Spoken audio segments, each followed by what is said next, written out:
And what did you think about that, Terry? I really like it a lot. Yeah, it was cool. I was dancing. You were dancing. Well, hopefully, it puts us in the right sort of mood for this day, so that we can get so we don't blow up the state of West Virginia or something today, Yeah. Terry, or deluge them, or just I don't know the poor folks that are working at Mountaineer Park. I hope that because we picked them as our pick 4. I just joke because yesterday we picked Grants Pass. I don't even know if the weather was bad. They just canceled the card.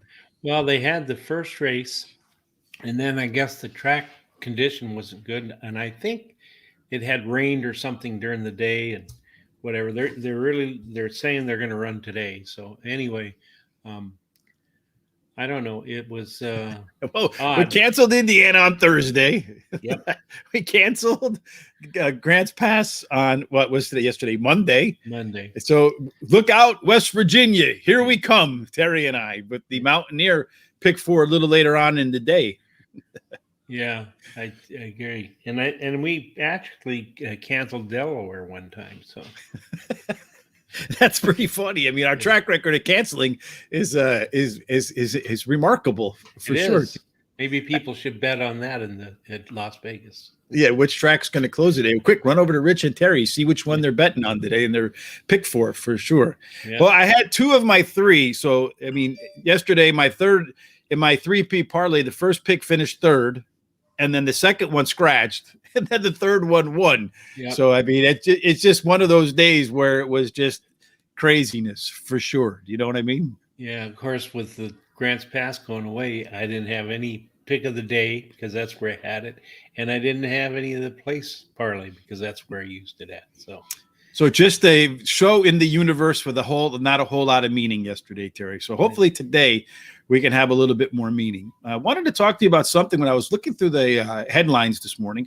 This one kind of surprised me a little bit because it's just like, I don't know if you're familiar much with the European horsing, but St. Mark's Basilica was probably one of the best horses in Europe. And I would say that if he had come here for the Breeders' Cup, he would have probably been the favorite, maybe even by a pretty good margin, because that horse was dynamite. And now the horse is kind of, well, it's going to retire to stud. I mean, he's going to go all Will Chamberlain now, but I sad to see this one go. It's kind of like Michael Jordan retiring in the middle of his career. Yeah, I understand that. And I guess it was hurt, and they don't feel like it can come back from that. So, yeah, they were protecting the horse, which is good to see. I like to see that, right? Instead of just trying to rinse every dollar of money you can out of the horse, and the next thing you know, it breaks down and people are upset with us and stuff like that. Yeah. Tom says that's terrible news. Wanted to see him run at Delmore. Me too. It was very disappointing because if you watch European horses, that horse was good. Yeah. Really good. So if you haven't seen him yet, just go ahead and Google it or YouTube it. St. Mark's Basilica. It's a horse well worth watching run. I bet on him a couple times and I won some money. So I do like that. Good. And then the next news item for the day, Terry, is something that you had a big part of, right? So Grants Pass equals big bucks. And you know who they can thank for that, right? Well, I think because they can thank you. Yeah. So so they said the economic impact, they did a study, it's going to add $10.7 billion to the southern part of Oregon over the next 30 years. I mean, it's not a lot of money except for the people who work there and get jobs, right? Oh, yeah. And for Oregon, it is. And of course, Grants Pass area is really happy that Portland Meadows track meet dates came to them. Mm-hmm. And the people there are ecstatic about it, which is really good. I'm glad to hear that. And they've actually done a lot of improvements at that track. It's really looking pretty nice. Well, it looks like it's not going to be just a track. It seems to me like it's going to be almost like a destination. They're going to have restaurants. They're going to have racing. I don't know if they're going to have a casino and so forth, but I imagine they're going to have shopping and the whole, the kind of whole, you don't have to come here just for racing, because if you just rely on the racing dates, then maybe you get 2.5, 3 months on the calendar. But if you make other things available, then that area provides economic impact year round. Yeah. And I understand, unless I'm wrong, they are going to have machines there. What do they call those? As historic slot machines? Well, historic horse racing? Horse racing, yeah. Mm-hmm. So that, to me, that's a good idea, because that'll help increase the purses of the races and that sort of thing. So if it's historic racing, Terry, how do you lose? You just go back and look at the race and see who won. Then it's kind of like Back to the Future, right? Yeah, I've never played the machines. I have no idea how they work. I imagine it's just a simulation, right? Stuff like that. Probably so. Yeah, 100%. Tom says the key is to draw families through the non-racing activities. I agree with you. That's, everybody that we've talked to, just about everybody, when we talk to people who are around the track and we ask them, how did you get into horse racing? Almost everybody says, I got into horse racing because my mom or my dad or my uncle, my degenerate uncle took me to the track, right? Yeah. I got into it because my degenerate friends took me to the track, Terry. How about you?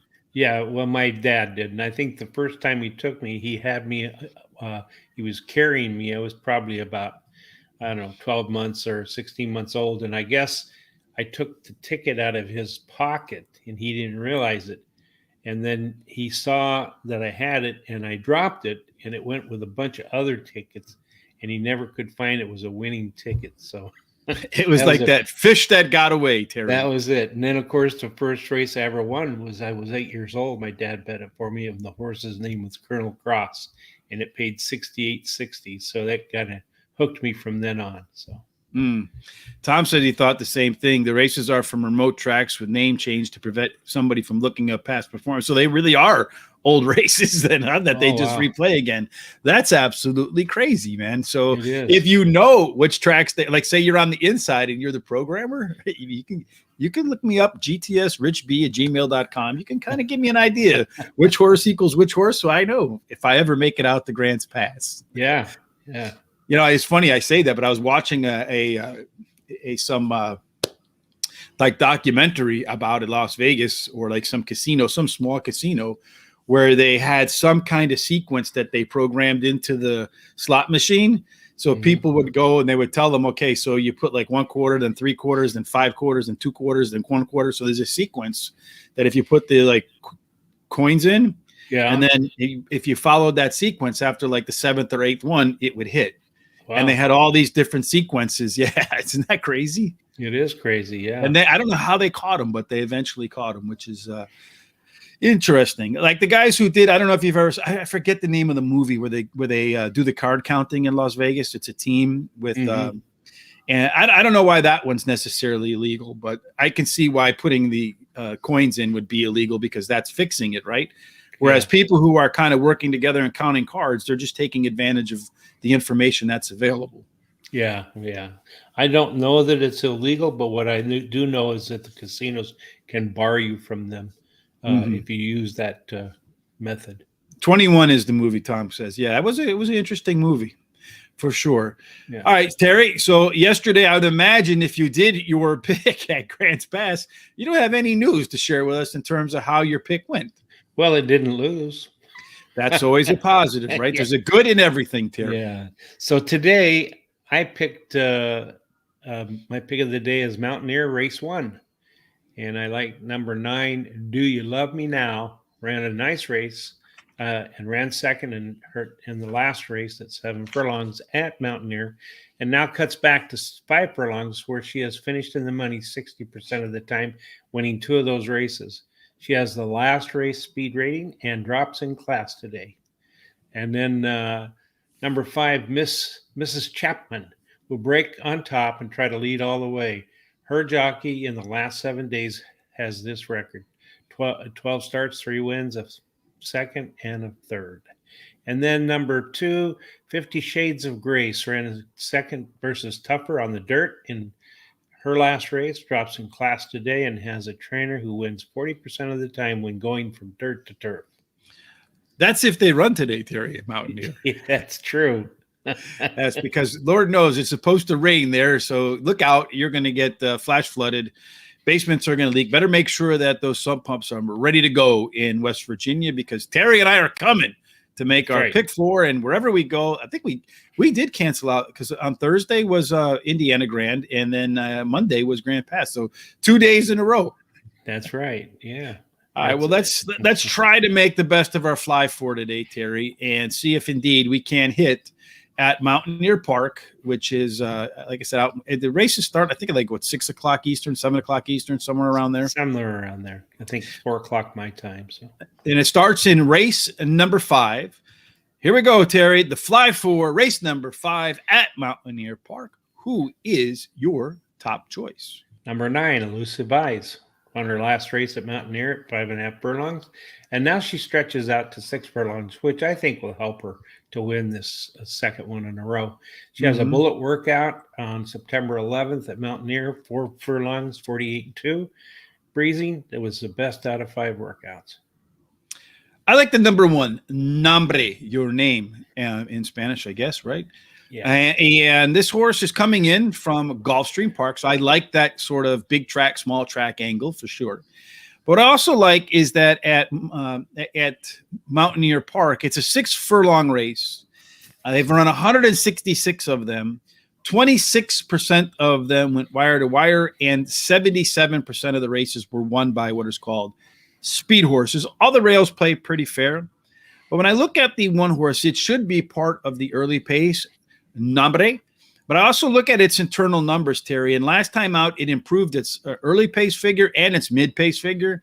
Horse put in a bullet workout on the September 17th, was the fastest of 6 at Mountaineer.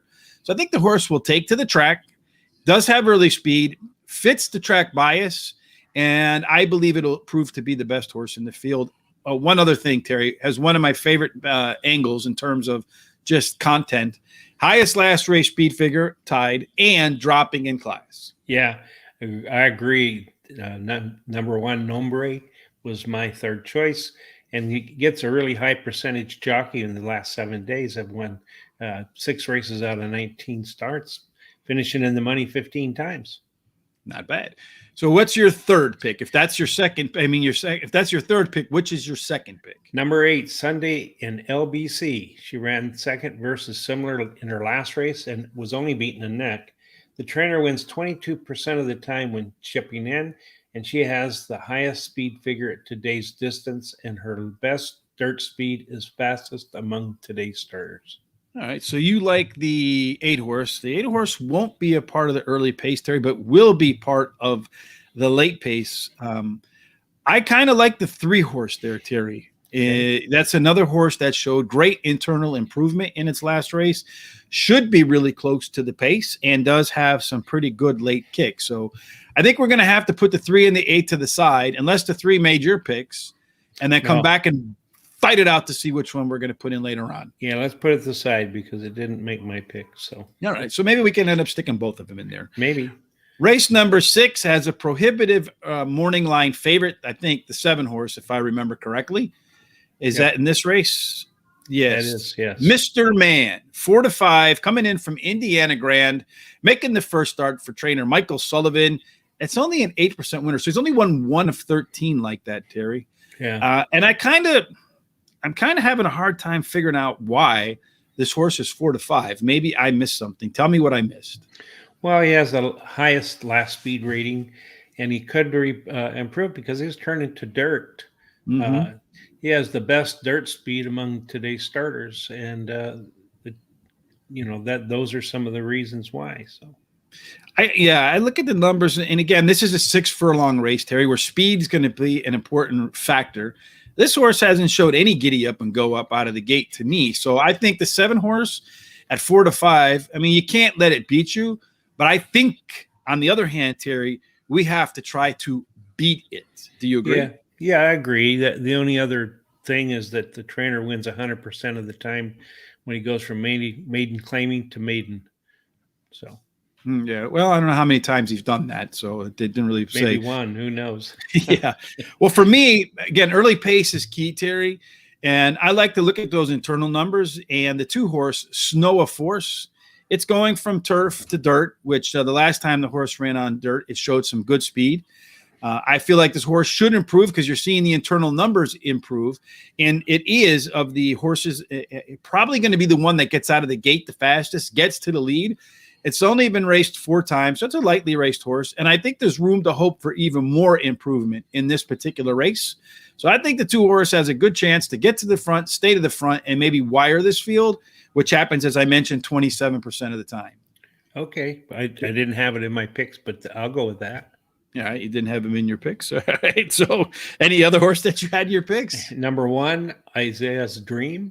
He should improve while returning to a sprint. Has a decent workout at Mountaineer of 4 furlongs, 48.4, third best of 6. Yeah. See, I look at the one horse, Terry, and it does make me a little bit concerned because last time out, the horse actually saw its numbers internally back up. It kind of regressed a little bit. So, and this is its fourth start without a rest. It has the markings to me of a potentially tired horse. Yeah. Is this a must-have for you, or is this one you want to talk about? No, we can talk about it. Thing I liked about it, though, is it dropped back from 1 mile and 70 yards to 6 furlongs, and it has a lot of early speed. But Okay. we can talk about it. All right. One other horse that I figured we might want to talk about is there are some first-time starters in here, Terry. Yep. To me, looking at it, the 3-horse Jocko Road Yep. with Jose Leon. If you look at one of the things I like about maidens, so it's tough because these are cheap maidens. You're not going to see the $1 million horses like you're going to see at Saratoga or a Belmont or even maybe down at Gulfstream or out at Santa Anita or at Del Mar. So to me, one of the key indicators as a horse is ready to run is what I call the bullet and go. Mm-hmm. And the bullet and go is the last workout before the race is a bullet. Yes. And you see what Jocko rode, the last workout before the race is a bullet. So I feel like the 3-horse to me is an unknown, but if it lives up to that bullet workout, it can come out and win this race. Yeah, I agree. Number 3 is my third pick.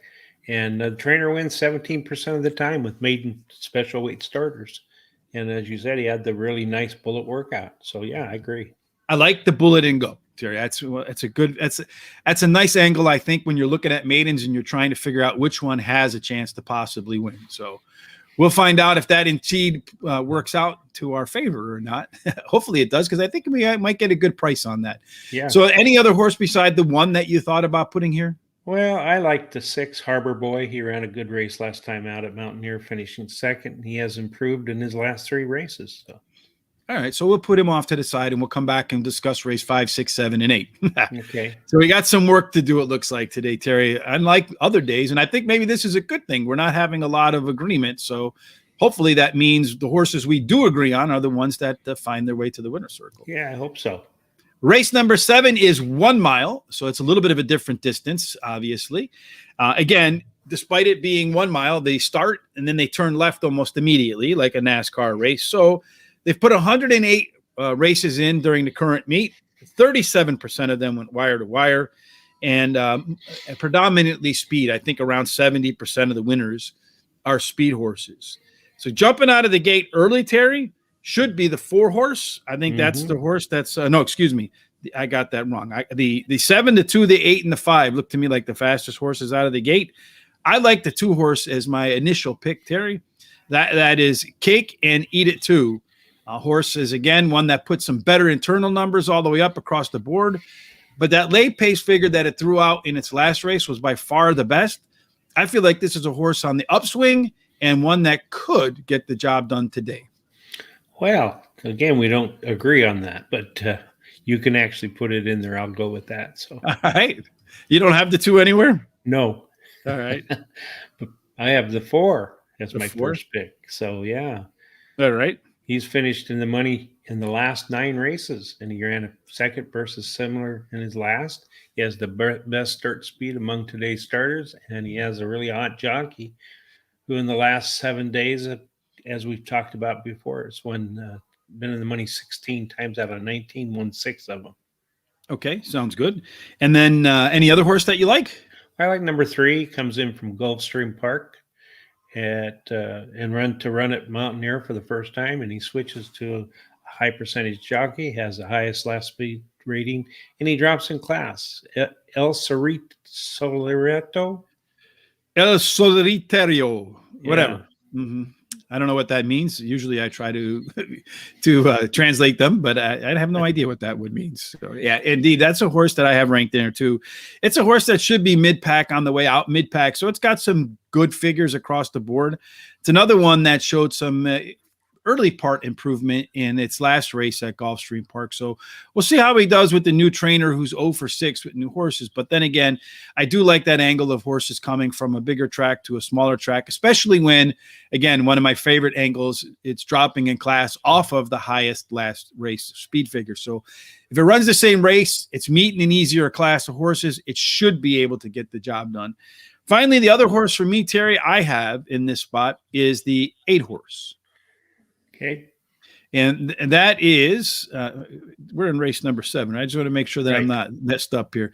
Restitution, Terry. This is, again, I mentioned speed is a factor here. This horse is making its 3rd start off layoff, 2 consecutive speed figure increases. And again, when I look at the internal numbers, I see that the internal numbers have increased. And then trainer Daniel Thompson, he does hit at he's won 1 out of 3 when he won the maiden race last time out. Yeah, I like the 8 too, so I have no problems with putting that one in. All right, so I think that should be about it for this race, no? Yeah, yep. Finally, race number 8, Terry, and I feel like this is a race that we probably won't agree on much either. Again, back to 6 furlongs where speed is a killer 77% of the time. Horses win on the speed, and you're looking at it winning at about I think around 37% wire to wire. So you got to be out front, Terry. Yep. Who do you like in this race? Well, I like number 9, Glitzy Gala. Gala, huh? Yeah, she loves the track, finishing 75% of the time in the money, winning 15% of the races, and she has one of the highest last speed ratings in the race. Yes, and she should be one of the fastest horses out of the gate for certain, Terry. I agree with you on that. I like number 8, Teeny Bit Rowdy, which might be how we get if they cancel again today, Terry. The horse did tie for the highest last race speed figure, but it showed a lot of improvement in its last race. And when I look back at the internal fractions, they're much faster than they were the last time the horse ran. A little bit faster than the race before when it ran a mile.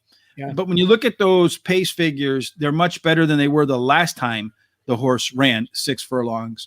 That's an indication to me of a horse that's getting better, hopefully better enough to win this one. Yeah, I agree. Number 8 was my second choice. You know, she closed in her last race at Mountaineer just to finish second, only missing by half a length. So yeah, and she should be one of the fastest comers late. I agree on that. And the trainer wins 18% of the time in dirt starts. So yeah, plus the horse has finished in the money 62.5%, 5 out of 8 at Mountaineer. So it seems like it likes the course, just has to figure out where the winner's circle is. Yep. What's your next pick? Number 3, Collude. First time racing at Mountaineer and drops in class today. She was a beaten favorite in her last race after being fractious at the gate, but the trainer wins 18% of the time when bringing a beaten favorite back to the races. All right, so I agree with you. I had the 3 Collude as one of my picks as well. I do like the 3rd time off the layoff angle. I was a little bit concerned that the internal numbers weren't quite where I want them to be. The horse did regress a little bit in its last race, but that's okay. Has room to improve in the 3rd start. Last time the horse ran a 3-race cycle, kind of did the same thing. Came out hot, regressed, and then got popped back in the 3rd race. So let's see if the horse can pop again in the 3rd leg. I'm looking at a long shot here, Terry, as my last pick. That's number 7. Yep. Astromelia. You sound like you agree with me. I do, absolutely. That was the long shot I liked in there. All right, well, then I guess there's concurrence. Looking at this horse, it doesn't look like it on paper, Terry, but I would expect that you're going to see this horse on the lead. I wouldn't be surprised at all if the horse gets towards the front. Jockey Guillermo Rodriguez has been smoking hot, hitting the board in 14 of the last 19 starts, with 6 of them ending up in the winner's circle. And another horse that likes to run at Mountaineer, a win, 2 seconds and 2/3 in 7 races. Yeah, and I think that's the key, is going back and looking at the Mountaineer races. And of course, she drops in class today. And gets one of the top jockeys there. So, all right. So I think that kind of locks us up where we are, Terry, here. So we can add both the 8 and the 3 to race number 5, or we can add one of the 8 or the 3. and then we could add the 1 or the 6 in race number 6.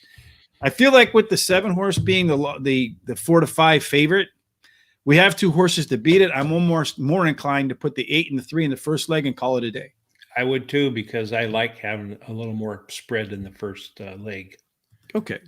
So that wraps up our Fly 4 at Mountaineer. Of course, there is one big caveat, Terry. You know what that is? What's that? Well, that they race, there's no rain. To actually run today. Yeah. For sure. That we don't absolutely put an end to another day of racing at another track. So race number 5, Terry and I agree on the 1, the 3, the 8, and the 9. Race number 6, the 2, 3, 7. Race number 7, 2, 3, 4, and 8. And in race number 8, we like the 3, the 7, the 8, and the 9. That's a $96 ticket for 50 cents, folks. And hopefully, more importantly, that's a winning ticket for $96, Terry. Yeah. So Sean has his out here too. So he says he likes race number 5, the 1, the 2, the 4, the 6, and 8. He likes the whole race. Race number 6, the 6, 7. Race number 7, the 2, 3, 4. Race number 8, the 3, 4, and 8. And he says that one adds up to a $45 ticket. Though sometimes I worry about Sean's math. Me too. Just kidding. Yes, a dig from Terry. All right. Just kidding, Sean. We love you, of course. Without Sean, none of this happens, because Sean is like we call him Swiss Army for a reason, because he's the one that gets all the guests. He's the one that puts all the production behind the scenes, gets all that hard work done. Terry and I just come out here because we're the pretty ones. Yeah, that's right. For sure. All right, Terry. So one final thing. Well, 2 more things before we get up and out of here today. Let's take a look at our hot dog pick 4s. So Terry in race number 5 likes the 1, the 8, and the 9. He's soloing the 7, going 3, 4, and then 3, 8, 9. I'm soloing the 1 in race number 5, then trying to beat that 4 to 5 with the 2 and the 3. And the race number 7, I like the 2, 3, 4. Race number 8, the 3, 7, 8, and 9. There's only one path, Terry, for you and I to end up hitting the hot dog and the Fly 4. Yep. Let's see if we can make that happen for sure, Terry. All right. That's leaves one final thing for the day, and that's our 3P parlay. Terry, tell us a little bit about yours. Well, Mountaineer, I like the number 9 in the first race. Do you love me now? And of course, that's something I say to my wife all the time. Does she ever say yes? She says yes all the time. All right. Yeah. In race number 2, I like Walking Princess, and in race number 7 at Mountaineer, I like Udell. All right, sorry, and then number 4. Number 4, yeah, you had written down number 8, but I went back and corrected it because I know from us doing the pick 4 that it was the 4 horse. Yeah. So in any case, for me, I'm just going with our best bets today over at Horse Racing Radar at Indiana Grand. You have in race number 3, we have number 8, Lady Leah, as a best bet. In race number 6, number 9, Bold Business. And then finally, race number 10. That's a fun one. That's a quarter horse race, Terry. Yeah. So we got the 6 horse there. Regal Eagle. A little bit of a rhyme to go with those ping pong balls. Yeah. I really actually love quarter horse racing. It's fun. Mm-hmm. It's really quick, and they can run pretty competitive if they can get out of the gate. Yeah, I talked to a gentleman from Prairie Meadows. I think his name was Juan Hernandez, if I remember correctly. And he's like the on-site commentator. Mm-hmm. And I asked him about these horses, and he said that they're much easier to handicap in his view than thoroughbreds, because all you have to do is pick the ones that get out straight, fast and straight. And that's all your handicapping skills need to be. So take a look at which ones have a history of bolting or ducking or any sort of kind of weird movements from the beginning. Avoid those and go with the ones that run fast and always inside and outside. Yeah, he's right about that. And you can say the same thing about mules if you like mule racing. So I don't race very much, Terry, so I don't know. Well, they're fun to watch. Absolutely. All right, Terry. So if folks want to follow us along and come back to the show later on, what should they do? Well, don't forget, you can go to YouTube and subscribe for us if you really like us, and then Give you us the can. thumbs up That's if you right. can. If you can, and follow us on Twitter at Racing Radar, and like us on Facebook at Racing Radar. So Absolutely. If you give us a nice thumbs up, give us a like on Facebook, of course, if we deserve it, then we appreciate that because it helps us go up the algorithms and that helps the show grow, which is kind of what we're trying to do. Any final thoughts, Terry, before we head up and out of here and cross our fingers for a day of racing?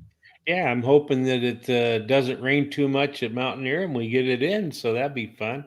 And other than that, I just want everybody to have a good, safe week, and let's all be winners this week.